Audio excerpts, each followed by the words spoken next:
মেয়ে বউ নিয়ে আমরা এখন মেলায় যাচ্ছি। দেখতেই পাচ্ছ আমাদের চারজন। তো গাইজ আমরা মেলায় ঢুকে গেছি আর ঢুকেই চলে আসলাম মন্দির দর্শন করতে। তো দেখো মন্দিরটা সেই সুন্দর ছিল, সবাই প্রণাম করে নিলাম, ওখানে ঠাকুর প্রণাম করে নিলাম, করার পরেই এখানে হয়েছিল সেই লেভেলের ফাংশন। তো দেখো এখানে কত আচারের দোকান, আর আমাদের মেয়েরা বলছিল যে খেলা করবে, তো আমরা সেখানে দাঁড় করে দিলাম ওদেরকে খেলা করাতে।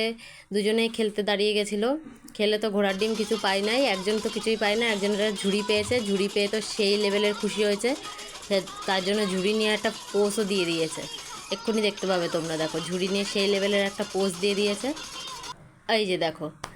তো চলো ঝুড়ি টুড়ি নেওয়া হয়ে গেল, এবার আমরা চলে গেলাম ফুচকার দোকানে। ফুচকাটা ছিল সেই স্বাদের সেই স্বাদের, সেটা আমাদের মুখ দেখলেই তোমরা বুঝতে পেরে যাবে।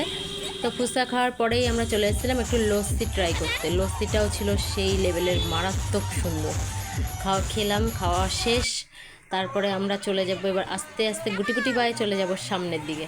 তো দেখো দেখো আমাদের মুখ দেখলেই বুঝতে পারবে যে লস্যিটা কি দারুণই না ছিল, ওই দেখো।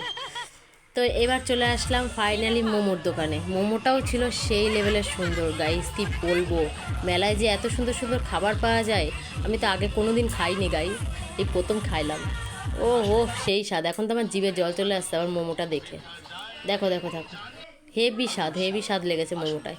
তো মোমো খাওয়ার পরে আমরা চলে আসলাম আইসক্রিমের দোকানে। এটা ছিল আমাদের আজকের লাস্ট খাওয়া।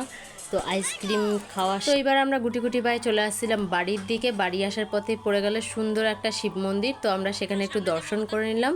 তো চলো গাইস আজকের মতো tata bye bye, see you, love you all guys, চলো টাটা বাই।